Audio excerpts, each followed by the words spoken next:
미술은 어쩌면 이 핫미디어적인 거, 사람들을 수동적으로 만드는 거를 쿨미디어 쪽으로, 그냥 능동적인 반응이 나가는 걸 쪽으로 바꾸는 게 아닐까 싶어서. 물론 아름답게 그리는 것도 중요하지만 이걸 보고 아무 생각이 없이 그냥 돌아간다면 허무해지거든요. 공허해진다고 하죠. 그 공허함을 메꿀 수 있는 거는 작가의 질문이거든요. 그런 질문을 하다 보면 그게 이제 시대적인 화두가 될 수도 있고, 그래서 작가는 질문하는 게 되게 중요하다고 생각을 해요. 마음의 작용을 시각화하려 노력하고 있는 김신일 작가입니다.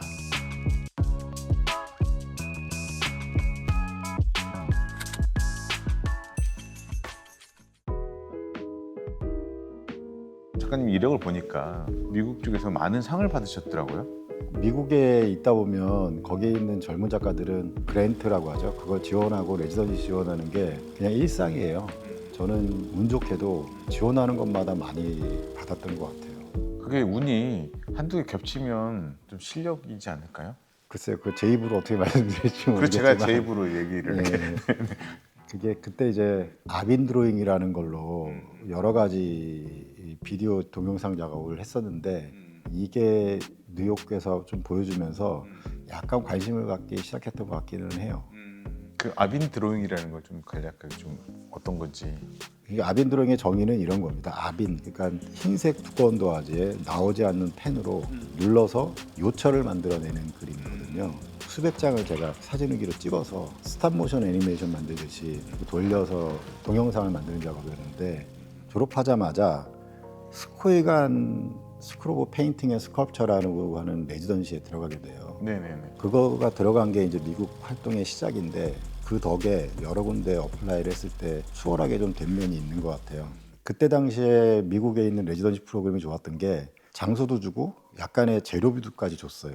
저롬 파운데이션이니 팔라 크라스너 파운데이션이니 아니면 니스카, 그런데 이상하게 지원할 때마다 다 됐던 것 같아요. 저롬 파운데이션에서는 돈을 받아서 뭐 비디오 장비 같은 것도 좀 많이 사고, 스윙 스페이스라고 하는 LMCC에서 하는 건데 거기도 또 되고, 끊길 때쯤에는 한국문화예술진흥원에서 지원해주는 베타니엔 레지던시가 있어요. 그러면서 또 베를린에 1년간 있다가 오고, 그때까지는 진짜 아빈 드로잉만 했어요. 근데 아빈 드로잉 하면서 이제 도화지에다만 하지 않고 다른 재료에다도 아빈 드로잉도 하고, 아빈 드로잉의 그 색깔 없이 그리는 방법들을 석고로도 하고 테이프로도 하고, 그거의 하이라이트가 그 베타니엔 독일에 있을 때 했던 작업인데, 그게 거의 3,000장을 그렸거든요. 드로잉을 눌러서 그리면서 팔이 아프니까 푸시업까지 하면서 막 체력 관리하면서. 네, 체력 관리하면서 3,000장을 그리고 그걸로 팔각형의 비디오 설치 작업을 했죠. 1회 싱가포르 비엔날레 그걸 가져가서 보여주기도 하고 그랬는데, 이미 그 작업을 할 때 그런 생각을 했던 것 같아요. 아, 이제 더 이상 아빈 드로잉은 안 해야겠다. 그러면서 아빈 드로잉이 갖고 있는 성격은 그래도 계속 유지를 했던 것 같아요. 그게 뭐냐면 어떤 공간이 빛을 잡아내는 거죠. 색깔이 없는 공간인데 빛에 의해서 색이 이렇게 산란되거나 공간에 의해서 뭔가 음영이 드러나게 되는 거. 그래서 그 다음부터는 색깔이 거의 막 수만 가지 색깔이 막 나오는 비디오 작업을 해요. 지금까지 쓰지 못했던 거를 토해내듯이. 그렇죠. 네. 미국 집들은 도배지를 안 쓰잖아요. 그렇죠, 그렇죠. 그냥 하얗게 페인트로 발라버리거든요. 거기서 TV를 보는데 벽이 색깔이 막 변하는 거예요. 반사가 되니까. TV를 보는데 그 빛에 의해서 네, 주변이 반사되는. 그래서 아, 이게 또 다른 아빈 드로잉일 수도 있겠다. 나는 색을 안 썼음에도 불구하고 방이라는 공간이 잡아내는 거잖아요.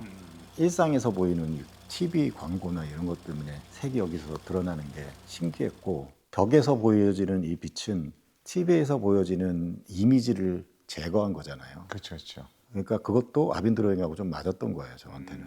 뭔가가 거세된 상태. 그래서 이걸 가지고 좀 설치 작업을 해야겠다라고 하는 생각을 가졌는데, 하필 또 그때 마샬 맥루안이라는 사람의 핫미디어, 쿨미디어라고 하는 그 개념에 지금 빠졌어요. 이게 미술에서 굉장히 중요하구나라는 생각을 했는데, 핫미디어는 그 미디어의 정보량이 많아서 사람의 감각이나 이 반응, 아니면 참여를 둔하게 만드는 거예요. 예를 들면 아까 말씀드렸던 노자의 오색령 인문맹처럼 뭔가 이게 강하게 있어서 이거에 빠지면 그거를 경험하는 관람자나 대상자가 자기가 가지고 있는 생각을 능동적으로 못하게 되는 거예요. 그러니까 수동적이 되죠, 핫미디어는. 근데 쿨 미디어는 미디어의 정보량이 적어서 관람자가 자기의 생각이나 자기의 의도를 여기다 넣으면서 이게 완성을 시켜 나가는 거죠. 미술은 어쩌면 이 핫 미디어적인 거, 그러니까 사람들을 수동적으로 만드는 거를 쿨 미디어 쪽으로, 그러니까 능동적인 반응이 나가는 걸 쪽으로 바꾸는 게 아닐까 싶어서 TV 커머셜, 이게 이제 핫 미디어의 대표적인 상징물이거든요. 그렇죠, 그렇죠. 바보 상자. 그 바보 상자를 만들어야 사람들이 수동적으로 생각을 해야 물건을 사잖아요. 네네네. 그래서 이거 광고를 이제 그 쿨 미디어로 전환시키는 작업을 했죠. 어떤 식으로 그러면? 국현에서 했던 젊은 모색전을 했는데 그때 이 생각을 처음으로 구현시킨 거예요. 어떻게 했냐면 공간 하나를 두고 이 공간 하나를 그냥 하얗게 칠했어요. 이 공간의 벽에 네모난 박스가 뚫려져 있어요. 뚫려져 있고 여기에는 이제 TV가 있고 TV는 벽을 향해 있어요. 여기서는 이제 아메리칸 TV 커머셜이 계속 플레이가 되고 있는 거예요. 그래서 영상의 움직임에 따라서 색깔이 굉장히 화려하게 바뀌는 거예요. 그러니까 뭐 산란되는 느낌으로. 네. 이미지는 사라지고 이미지들이 갖고 있는 색의 중간값만 나오는 거죠.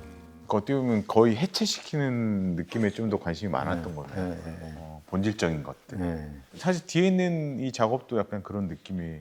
그런 거죠. 네. 이것도. 거기서 시작했다고 볼 수 있어요. 어떻게 하면 사람의 사고를 능동적으로 나조차도 내가 그렇게 대할 수 있을까? 그런 게 하다 보니까 막히는 부분이 뭐냐면 이성적으로 지나치게 경직된 것들인데 문자가 사람의 의사소통이나 어떤 소통의 면에서는 중정적인 작용을 하지만 다른 면으로 보면 문자 때문에 그거에 막혀서 세상을 인식하는 데 좀 한계가 있는 부분들이 많이 있는 것 같아요. 그러면서 이제 문자 자체를 깨거나 아니면 분해하거나 아니면 그대로 그냥 만들거나 하면서 시작했던 것 같아요. 지금까지 쭉 얘기 들어보니까 작가님 스스로가 명확한 거를 계속 뭐 이렇게 좀 비튼다 할까? 좀 그런 느낌이 드는데 어렸을 때부터 약간 성격이 좀 그런 부분이 있었나요? 약간 철학을 좋아했던 것 같긴 해요. 어릴 때부터? 혼자 있는 거 좋아하고. 근데 어떻게 이렇게 그림 쪽으로 오게 됐는지? 만들고 뭐 그리는 거 좋아했어요. 특별하게 그때 뭐 작가가 돼야겠다 이런 생각은 아니었는데 그냥 하고 싶었던 것 같아요. 뭐 이유 없이. 전공을 그렇게 하다가 다른 전공으로 또 유학을 가셨어요? 뭐 이유가 있는지.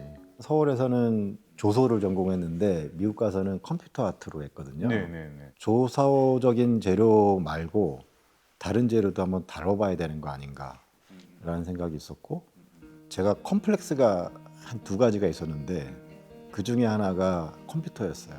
컴퓨터가 처음 이제 상용화될 이런 시기였는데 이게 전혀 모르겠는 거예요. 어떻게 되는지. 그래서 야, 내가 모르는 거 한번 해봐야겠다. 이 컴플렉스를 한번 이겨봐야겠다 해서 다른 데도 사실 조각가로 된 데가 있는데 거기를 안 가고 일부러 컴퓨터 아트를 한 거죠. 조각은 약간 물질을 다루는 거잖아요. 네. 뭔가를 만지고 만들고. 컴퓨터는 어떻게 보면 사실은 뭐 만든다기보다는 그러니까 어떻게 보면 가상의 공간인데 비물질? 전혀 다를 수도 있는데. 그것 때문에 제가 이제 1학년 마치고 2학년 때는 비디오 설치로 바꿔요. 이게 어떻게 된 거냐면 비디오 영상하고 조각적인 거를 같이 써요. 물질과 비물질을 같이 써요.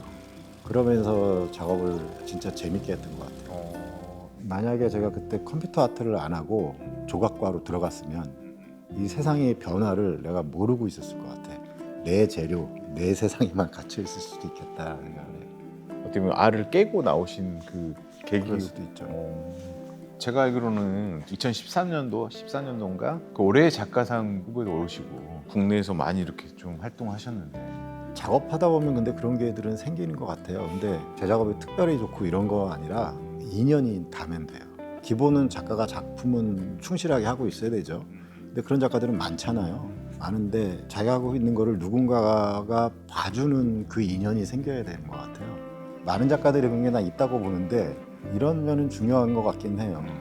자기가 갖고 있는 질문이 있으면 질문을 끝까지 어떻게 해서든지 시각화하려고 아둥바둥 하면서라도 이걸 하려고 하다 보면 사람들이 그 진심을 좀 알아주는 것 같기는 해요. 어떻게 보면 사실 올해의 작가가 그런 거지 않을까요? 그 올해에 적어도 이런 질문을 던질 수 있는 아니면 화두를 던졌던 작가.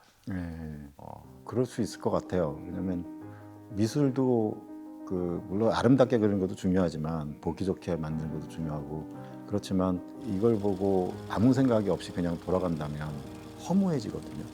공허해진다고 하죠. 그 공허함을 메꿀 수 있는 거는 작가의 질문이거든요. 그러면 질문을 하다 보면 그게 이제 시대적인 화두가 될 수도 있고, 그래서 작가는 질문을 하는 게 되게 중요하다고 생각을 해요. 그렇죠. 그때 그 2014년에는 어떤 질문을 던지신 거예요? 좀 더 막연했던 것 같아요. 야, 이 마음의 작용이 뭘까? 마음의 작용. 마음의 작용이 뭘까라고 하는 거. 음. 세상을 만약에 둘로 나눈다 그러면, 우리가 경험하고 느끼고 있는 세상을 둘로 나눈다 그러면 인간이 만들어낸 게 있고 인간이 만들어내지 않은 게 있어요. 자연이죠. 인간이 만들어낸 거는 다죠. 경제 시스템, 법, 윤리, 종교 다 인간이 만든 거잖아요. 근데 인간이 만드는 거를 왜 만들었냐면 사실은 집단이 잘 살기 위해서 만든 거잖아요. 행복하려고, 자유롭게 살려고. 근데 이상하게도 인간이 만들어낸 그 시스템 내에서는 갈등이 일어나요. 근데 인간이 만들지 않은 것 내에서는 갈등이 없어요. 인간이 만들어낸 것에 지나치게 맹신하면서 사람들이 만약 고통스럽다면 인간이 만들어내지 않은 것이 무엇이냐라는 것을 한번 미술이나 철학 쪽은 이거를 들여다봐야 될 것 같아요. 인간이 만들지 않은 쪽을 자꾸 보다 보면 서로를 이렇게 포용하게 되지 않을까라는 생각을 해요. 어쩌면 이상적이긴 하지만 어떤 나눔이 없는 상태? 인간이 만들어낸 사고를 적용시키기 시작하면 분리를 하잖아요. 너는 너, 나는 나, 그리고 이건 나무, 이건 땅, 쟤는 나쁜 놈, 얘는 착한 놈. 이게 사라지면 평화가 올 수 있지 않을까. 그리고 나도 창작에서도 다른 표현 방법이 좀 있지 않을까. 조만간 종교를 하나 만드실 것 같은 느낌이. 자, 그럼 오늘 그 인터뷰는 좀 어땠었는지. 제가 작업에 대해서 이야기하는 걸 좋아해요. 근데 윤 작가님이 그 질문을 굉장히 잘해주셔서 저도 이야기를 많이 했던 것 같아요. 날씨도 약간 쌀쌀해지기 시작했는데 너무 수고 많으셨습니다. 오늘 너무 좋은 공간으로 또 초대해 주셔서 너무 고맙고요. 또 뵙도록 하겠습니다. 네, 수고 많으셨습니다. 아유, 고생하셨습니다. 고생하셨습니다. 감사합니다. 네.